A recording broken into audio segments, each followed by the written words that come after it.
অন্তর্ভুক্তিমূলক হবে কিনা নাকি আলমবাগ থেকে যাবে, ক্ষমতায়ন সম্ভব হবে সরাসরি নির্বাচনের যে প্রস্তাব করা হয়েছে যোগ্যতা মূল হিসেবে বিবেচিত হবে। এটা নিয়ন্ত্রণ করা সম্ভব হবে যাতে ক্ষমতা প্রদানের হাতিয়ার হিসেবে বা কায়দা প্রদানের হাতিয়ার হিসেবে ব্যবহার না হয়। এখনই বাস্তবায়ন করা যাবে বলে আমরা মনে করি। এটা হচ্ছে দুইভাবে করা যাবে বলে আমাদের প্রস্তাব। এই প্রস্তাবের সাথে আমরা এই কথাটি আসলে বলতে চাইলাম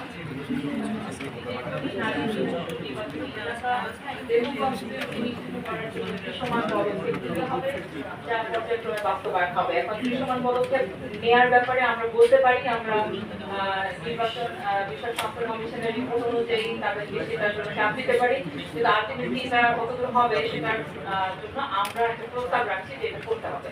এটা করলে আসলে কাজটা সহজতর হবে। আমরা সেটা 600 মানুষকে নির্বাচিত করি 400 করি যাই করি আমাদের এই জায়গাটা ইনস্টিটিউশনের জায়গা এছাড়া আপনারা আজকে নারী ব্যাপারে যে আলোচনাটা আহ্বান করেছেন আমি এটাকে শুধুমাত্র সংবিধানের আওতায় নারীদের আমি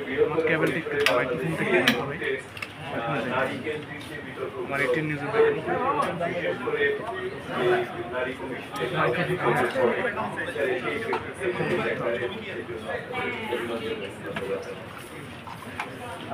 এই এসে একটি অত্যন্ত প্রাকৃতিক এবং এটার আমি কাছে আপনার এই দলের পক্ষ থেকে এবং এটি করার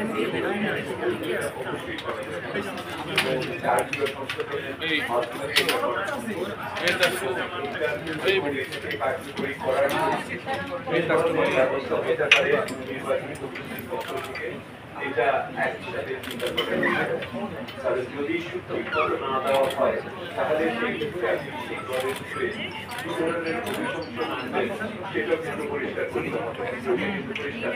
ওদের পরে কিন্তু দলই অংশগ্রহণ থেকে বঞ্চিত হয়ে যাবে নাকি সীমানাতে হবে ইত্যাদি, এইটা একটা বড় বিষয়। এইটা করা সহজ, এটা অবশ্যই করতে হবে। দ্বিতীয় একটি বিষয় আমার মনে হয় সাধারণভাবে ঐক্যমত্য বিরাজ করে, সেটা হলো নারীদের আপনি যেই যতজনকেই দেন না কেন তাদের অবশ্যই প্রত্যক্ষ ভোটে নির্বাচিত হতে হবে। এই দ্বিতীয় একটি বিষয়ের প্রতি আমার মনে হয় যে পরিষ্কারভাবে আমাদের ঐক্যমত্য আছে এবং সেটার ব্যাপারে এবং সেখানে যখন ভোটটা হবে এটা নারী পুরুষ নির্বিশেষে ভোট দিবে এবং সে শুধুমাত্র নারী প্রতিনিধিত্ব করে না, তাকে খণ্ডিত প্রতিনিধিত্ব না দিয়ে তাকে পূর্ণাঙ্গ প্রতিনিধিত্বের অংশ হিসেবে সমগ্র জনগণের পক্ষ থেকে তাকে ভোট দেওয়ার অধিকার দিতে হবে। যেই আসনেই আপনি দেন না কেন, যেই আসন সংখ্যার ভিত্তিতে আপনি করেন না কেন, প্রত্যক্ষ ভোট এবং সর্বজনীন ভোট বেরিয়ে আসতে হবে। আমি আমার জায়গা থেকে আমার দলকে পুশ করছি এবং পুশ করতে থাকবো এবং আমার মতো আরো অনেক নারী কর্মীরা আছে যারা পুশ করছে। That is the positive part. অন্তর্ভুক্তিমূলক হবে কিনা নাকি আলমবাগ থেকে যাবে, ক্ষমতায়ন সম্ভব হবে সরাসরি নির্বাচনের যে প্রস্তাব করা হয়েছে যোগ্যতা মূল হিসেবে বিবেচিত হবে। এটা নিয়ন্ত্রণ করা সম্ভব হবে যাতে ক্ষমতা প্রদানের হাতিয়ার হিসেবে বা কায়দা প্রদানের হাতিয়ার হিসেবে ব্যবহার না হয়। এখনই বাস্তবায়ন করা যাবে বলে আমরা মনে করি। এটা হচ্ছে দুইভাবে করা যাবে বলে আমাদের প্রস্তাব। এই প্রস্তাবের সাথে আমরা এই কথাটি আসলে বলতে চাইলাম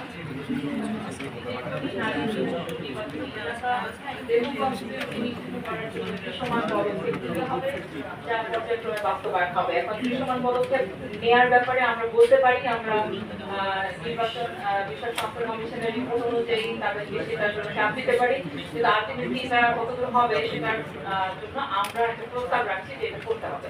এটা করলে আসলে কাজটা সহজতর হবে।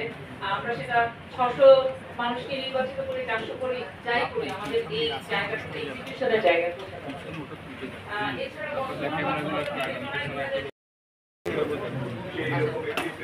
আপনারা আজকে নারী প্রতিনিধিত্ব সংসদে ব্যাপারে যে আলোচনাটা আহ্বান করেছেন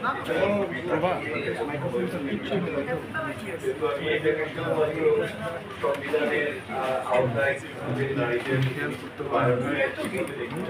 আমি বৃহত্তর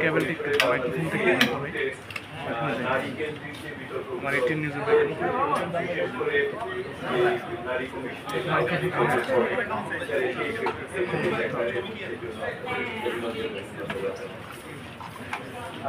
এই একটি অত্যন্ত প্রাকৃতিক এবং এটা আমি কাছে আপনার এই দলের পক্ষ থেকে এবং এটি করার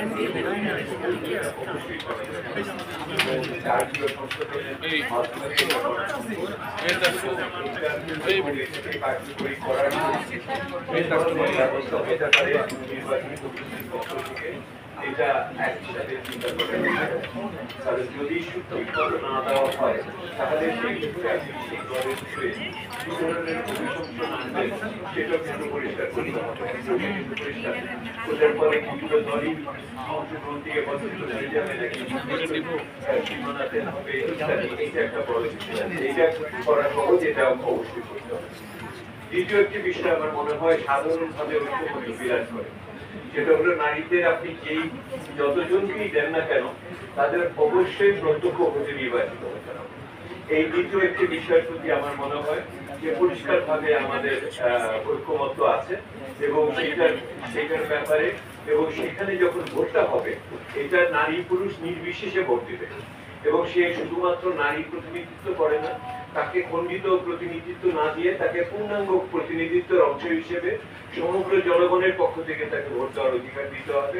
যেই আসনেই আপনি দেন না কেন, যেই আসন সংখ্যার ভিত্তিতে আপনি করেন না কেন, প্রত্যক্ষ ভোট এবং সর্বজনীন ভোট বেরিয়ে আসতে হবে। আমি আমার জায়গা থেকে আমার দলকে পুশ করছি এবং পুশ করতে থাকবো এবং আমার মতো আরো অনেক নারী কর্মীরা আছে যারা পুশ করছে। That is the positive part.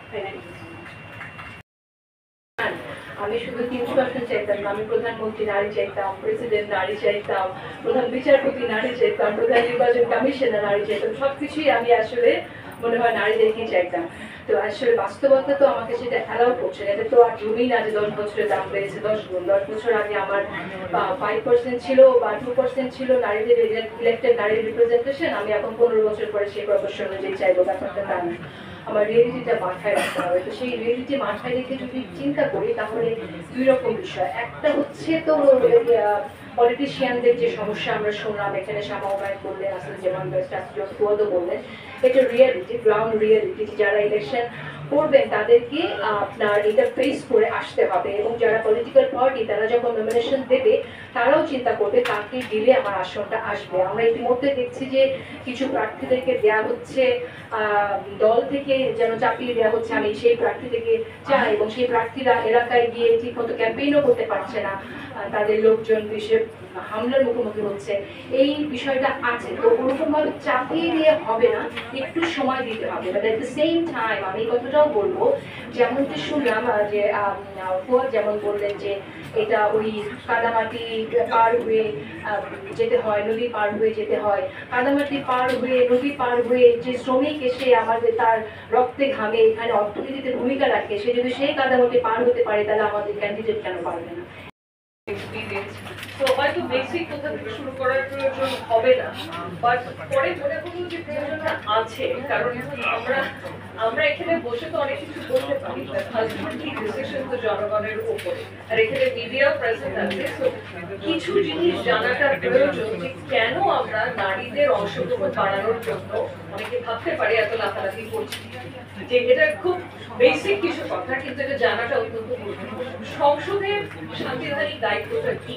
সংসদের সাংবিধানিক দায়িত্বটা হচ্ছে আইন প্রণয়ন করা। তো এই আইন প্রণয়ন করার যে প্রক্রিয়াটা, এটার মানটা কি কোনোভাবে বাড়বে যদি সংসদে নারীর অংশগ্রহণ বেড়ে যায়? অবশ্যই বাড়বে। এটা আমার বক্তব্য না, এটা ইলেকটোরাল রিফর্ম কমিশনের বক্তব্য না, এটা আমাদের এখানে রাজনৈতিক দলের নেতারা আছে ওনাদেরও না। টাইম এন্ড এগেইন গবেষণার প্রত্যেকটা গবেষণায় একই জিনিস ইন্ডিকেট করছে। এটা কিন্তু আমাদের সাধারণ মানুষের কাছে পৌঁছে দিতে হবে যে ওনাদেরও লাভ আছে। নারী বাড়লে শুধু যে আমাদেরই ক্ষমতায়ন হবে তা না, এখানে সবার লাভ আছে, সবার লাভ আছে, কারণ এই লেজিসলেটিভ প্রসেস বা ল মেকিং যে প্রসেসটা আছে সেটার কোয়ালিটি বাড়বে, সেটার মান বাড়বে। এরকম অনেক ইস্যুস আছে, যেরকম ধরেন health care, education, gender based violence, child care, যেগুলো প্রাধান্য পেয়েছে অনেক দেশে বিশ্বের, কারণ তাদের নারীর অংশগ্রহণ সংসদে বেড়েছে। শুধু এটা নয়, যে প্রক্রিয়াটা, যে আইন প্রণয়ন করার প্রক্রিয়াটা, কারণ আমরা তো সংসদে তাদের রেপ্রেজেন্টেশন বাড়ানোর কথাই এখন বলছি, এই প্রক্রিয়াটারও কিন্তু ধরনটা পাল্টে যায় যখন নারীদের পার্টিসিপেশন সংসদে বাড়ে। কিভাবে পাল্টায়? একটা অ্যাডভার্সেরিয়াল সিস্টেম থেকে এটা কোলাবোরেটিভ একটা সিস্টেম হয়ে যায়। তো নানাভাবে কিন্তু বেনিফিট আছে নারীর অংশগ্রহণ যদি সংসদে বাড়ানো যায়। এটা শুধু নারী ক্ষমতায়নের জন্য না, এটা সবার জন্যই বেনিফিশিয়াল। এটা আই গেস আমাদের মাথায় ঢোকাতে হবে। তাছাড়া আমাদের জনসংখ্যার মোর দেন হাফ এট দিস পয়েন্ট নারীরা। তো রিফ্লেক্টিভ হতে হবে তো সংসদ রিফ্লেক্টিভ হওয়ার জন্য আমাদের যদি পরিবেশ সৃষ্টি করতে হয়, নির্বাচনী পরিবেশ, দেন সেদিকে আমাদের কাজ করতে হবে। কিন্তু সবকিছু অবাস্তব, আমরাও জানি অনেক কিছু হতে পারে, যে আমাদের শিলিন আপা যে আকাঙ্ক্ষার জায়গা থেকে যে সাজেশন গুলো করেছেন এগুলো ইমিডিয়েটলি বাস্তবায়ন করা যাবে না। বাট আমি যতটুকু বুঝতে পারছি ওনাদের কথা থেকে, যে আমরা ওদিকে আগাই, ওই যাত্রাটা শুরু করি। এখনই রাতারাতি অর্ধেক বা 80% সংসদ সদস্য নারী হয়ে যেতে হবে সেটার কথা কেউ বলছে না, বাট অ্যাটলিস্ট সঠিক দিকে যাতে আমরা আগাতে পারি, এই সিদ্ধান্তগুলো নেওয়ার সময় আমাদের মাথায় থাকা উচিত আমরা সবার we all stand two benefit from this, শুধু নারী না।